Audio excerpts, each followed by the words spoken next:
On today's video, update 42 was released, and Lord have mercy on us all, this update is insane. In this video, unlike previous patch videos, we're going to talk about the whole thing and give you some interpretations of how critical this is to the life cycle of Rise of Kingdoms, as honestly, I'm really liking what we see. And I also have 2 sneak peeks of the brand new legendary commanders coming after Nebuchadnezzar and Osiris in this video as well. So sit back, slap a like on the video, and let's go.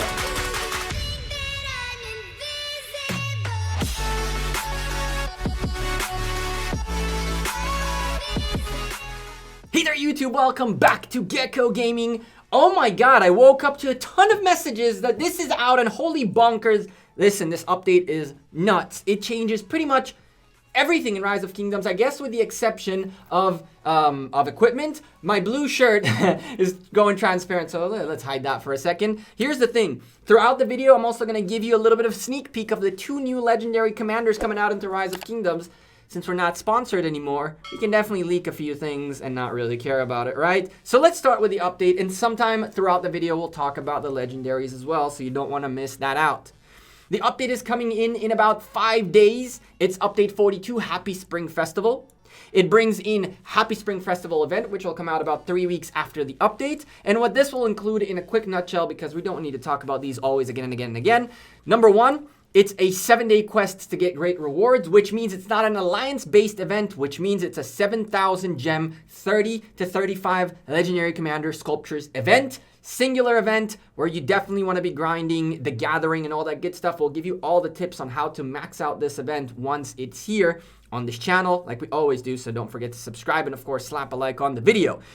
Lantern togetherness, yada yada yada, all the cookie cutter special things that have to do with seasonal events. We have Spring Festival gifts. You collect colored paper to use lanterns of togetherness to get more gifts. Arms training, you challenge Arms Master Lohar to get that gets stronger every time you beat him up, and if he can last all the way to the end and end up at the top spot, there's a lot of legendary blueprint pieces in this event. Last time I think it was like 20 legendary helmets, the legendary set, so that's kind of neat. That's coming in as well. And strange incidents, the village is on fire. Oh boy. Do you think there's enough question marks and exclamation point marks, Lilith? I think not. As you help the villagers, you may find things that are not simple as they seem, I guess. I went through that part really quickly because this is one of the big parts of this update, and we have to talk about it. They changed the Ark of Osiris for good. We're going to read through this, then interpret what's going on in here. In order to ensure governors can have the battle of their dreams, of course, to make the room for more tactics and skill expression, and bring fun to Ark of Osiris even more governors, we will be making the following adjustments. In order to allow more alliances to participate without making significant changes to the current rules, alliances that are not in the top 20 of their kingdom will now be able to partake in Ark of Osiris, grouped separately with other alliances of similar power.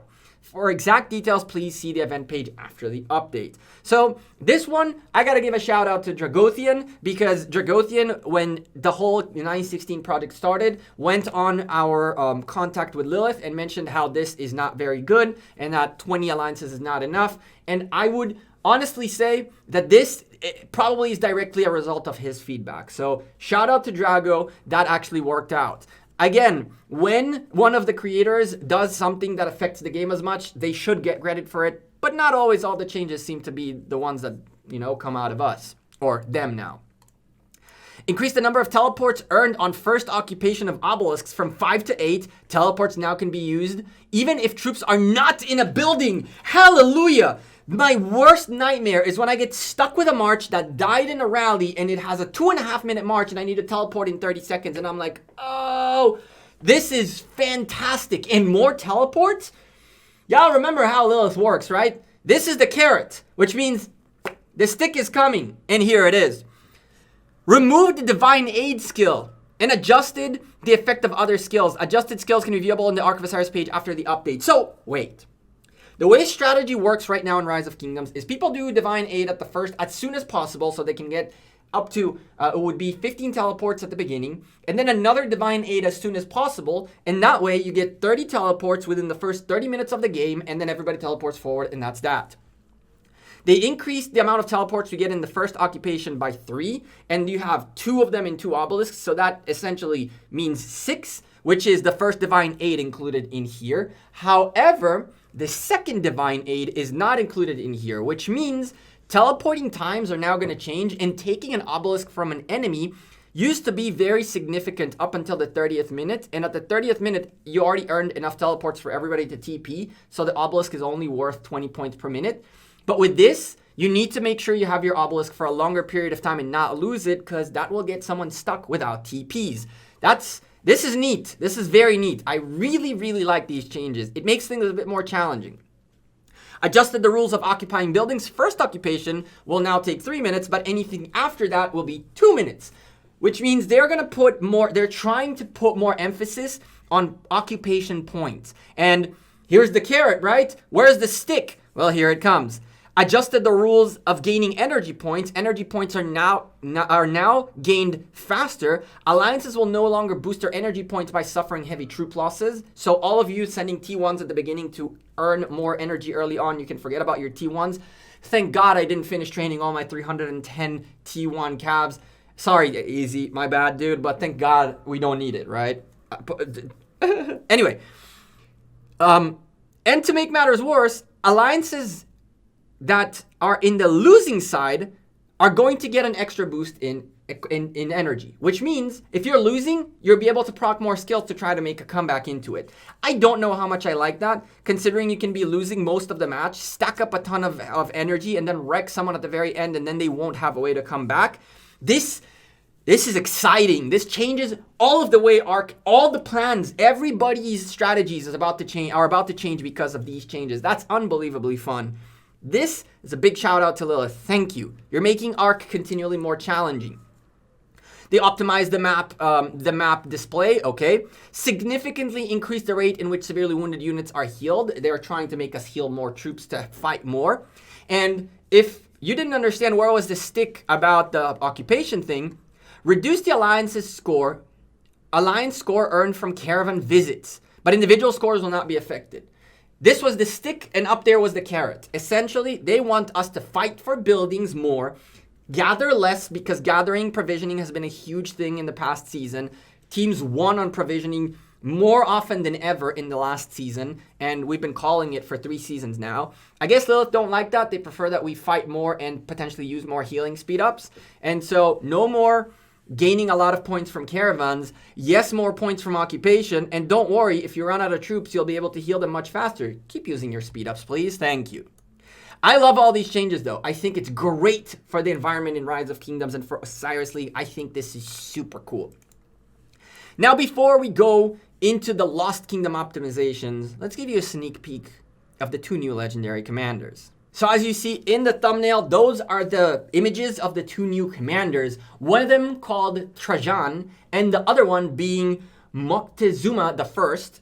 But Moctezuma is an Aztec eagle, and Trajan is an Optimus Princeps. I don't know what the heck that is, but I guess it's Latin.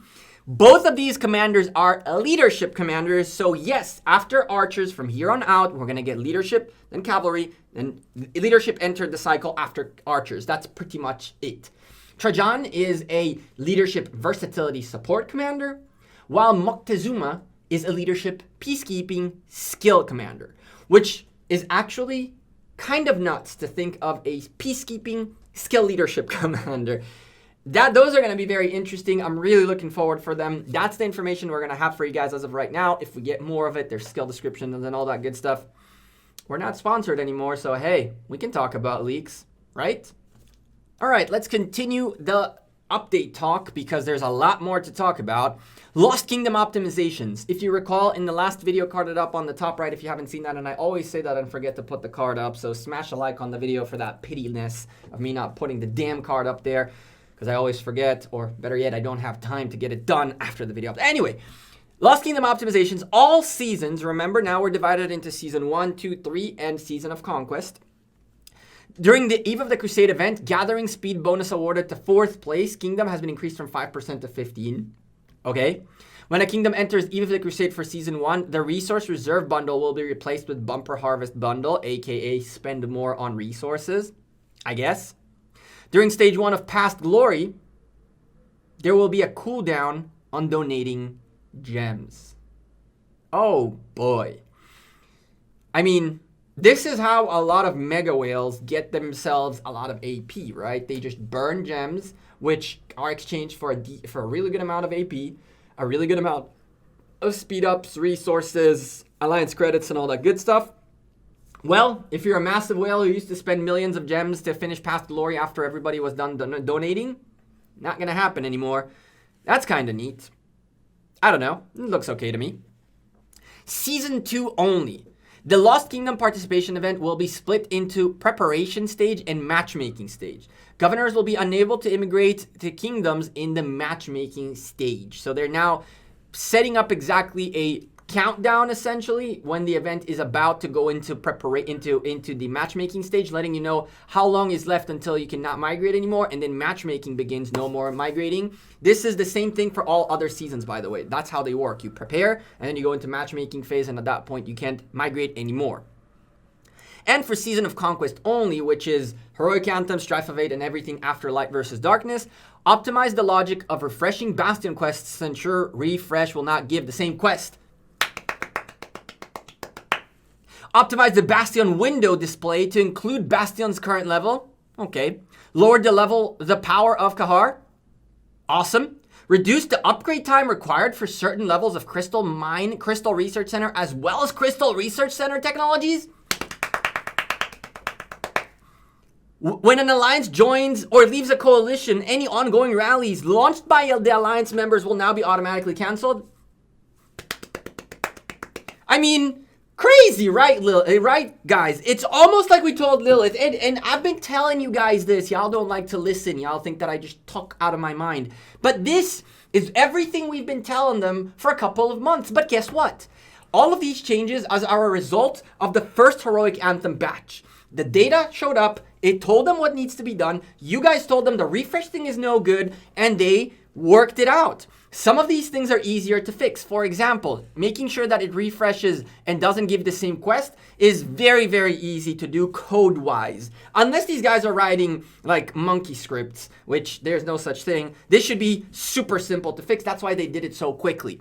Lowering down these is a little complicated. You got to make sure you don't lower it too much or else you're screwed. And so, as you can see, I've been telling you guys this. They are making the changes, but it takes time for them to come into the game.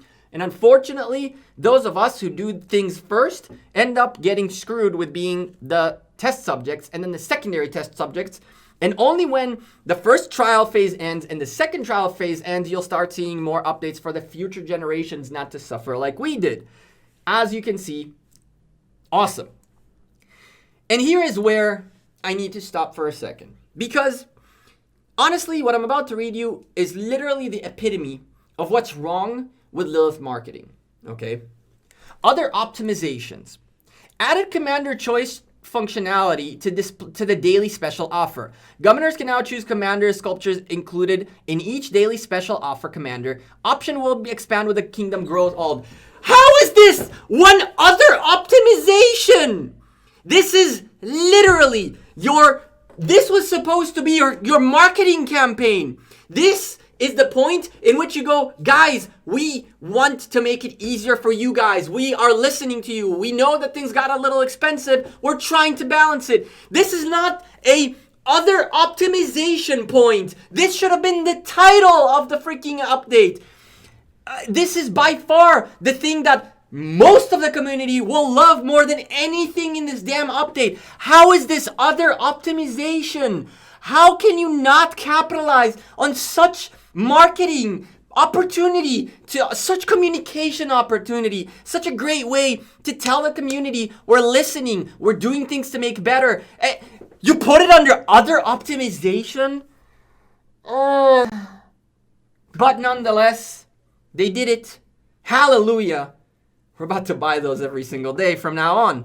And my suggestion, quite frankly, is I will be buying every single day the $1 one and opening it. If I got the sculptures, we're done for the day. If I didn't get them, I'll buy the $2, open it. If we got it, we're done for the day. If we got unlucky, we got to buy all three. That's $6 a day because you're guaranteed to get at least in one of them between 1 and 10 sculptures. So if you get it on the first $1 pack, there's pretty much no reason for you to buy the $2 and $3 ones because the likelihood of you getting sculptures are very low.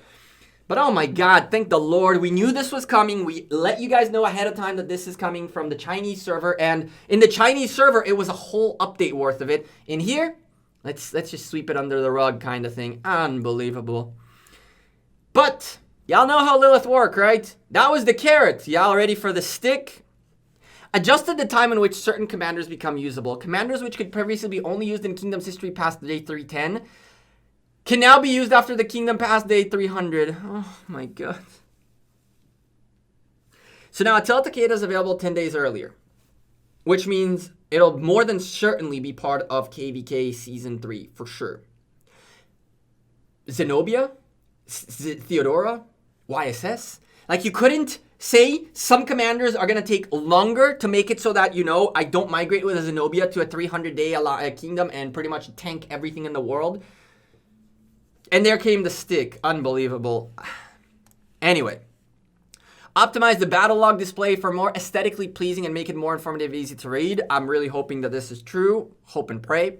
Fixed an issue with passport pages that could still be used to migrate to a nascent kingdom, which should have been impossible. Should have, Lilith. Should have. Optimize the alliance building construction window display for more clearly show individual credits earned. That's kind of dope. I like that a lot.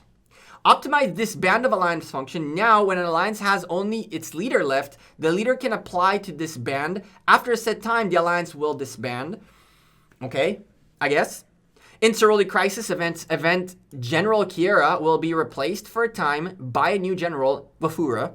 Governors can now challenge Wafura during the next Ceroli Crisis event. Afterwards, Ceroli Crisis will include Kiera and Wafura. Cool. So they're testing out Wafura, and if it works, they'll be including it in. And if it doesn't work, we won't see them. Cool. Added a secondary password function to settings on settings page. Now you can set a secondary password to perform certain operations in order to better ensure your account security. Okay, sure. Because people really break into accounts left and right. Instead of, you know, maybe fix the damn verification every 10 minutes, every minute for 1 second, please. Thank you.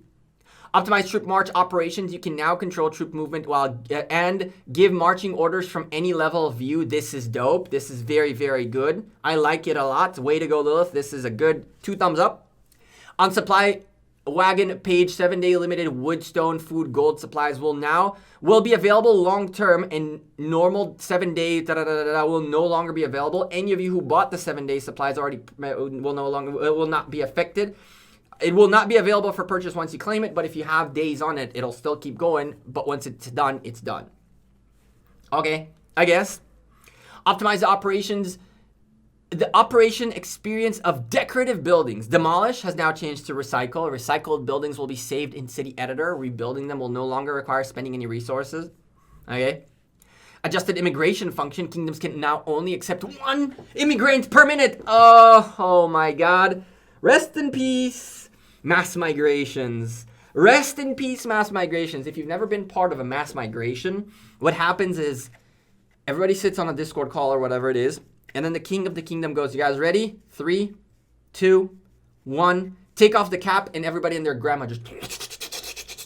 Because it takes about 30 seconds for the game to recognize that the power went up above Imperium.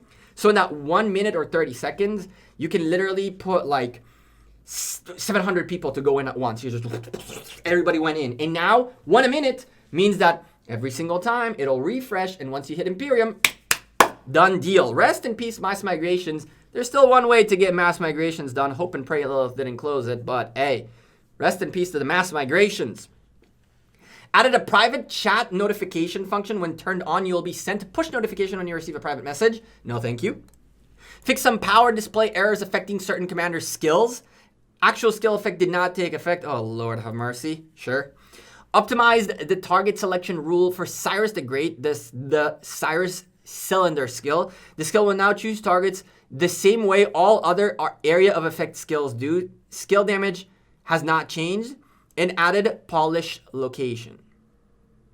Overall, very, very, very good update. We have the new commander choice chests in the daily choices. We have mass migration, rest in peace. We have changes for how KVK works. We have huge changes to everybody's strategy in Ark of Osiris.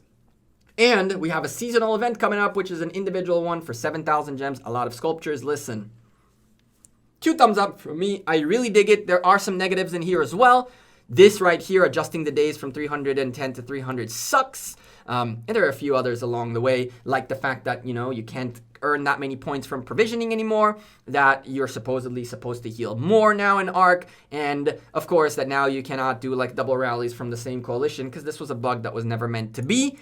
But overall, I really love this update. What do you all think? Leave me a comment down below. What do you think about the other 2 new legendary commanders we just leaked for y'all? If you want more of these videos, make sure you're subscribed down below and smash a like on the video. We'll stream tonight with a little more information for you all, so don't miss that. We're going to craft 2 legendary equipments and 2 new epics, plus we're going to recraft about 7 epics for special talents, so there's going to be a massive crafting session tonight. And tomorrow, we're streaming 307 fighting in their zone, passes 5, and then we go into passes 5, and it's going to be nuts. You don't want to miss that. I'm Gekko. I'm out of here. Appreciate it. Drop a like on this video, and see ya. Peace.